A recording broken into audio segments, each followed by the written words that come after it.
Txantilloiak egiteko Gmailean, lehenengo eta behin aktibatu behar dugu aukera hori. Hemen konfigurazioan, sartuko gara, avanzadas, eta hemen plantillaz dagoen tokian edo txantilloiak eman behar dugu habilitar.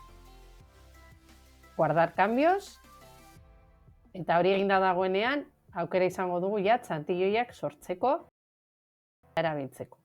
Txantilloi bat sortu, redactar, eta idatziko dugu mezu bat normal.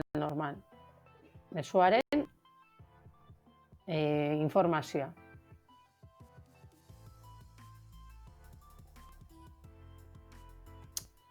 Horretarako, 3 puntutxoetan ikusten duzu plantillaz agertzen dela. Baina aktibatuta egoteko, lehenengo eta behin idatzi beharko dugu gure testua. Adibidez, kaura matxura bat bidaltzeko. Horretarako, orain hemen 3 puntutxoetan eman ikusten dugu plantillaz agertzen dela eta aukera daukagu guardar borrador como plantilla.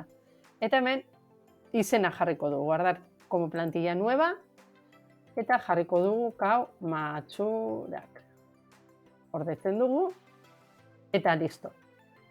Ezabatu aldut eta orain mezu berri bat idatzi nahi badut, egin behar dudana da 3 puntutxoetan eman, plantillaz eta hemen daukat nire plantilla. Matxurari eman eta ja badaukat prest mezua betetzeko eta bidaltzeko.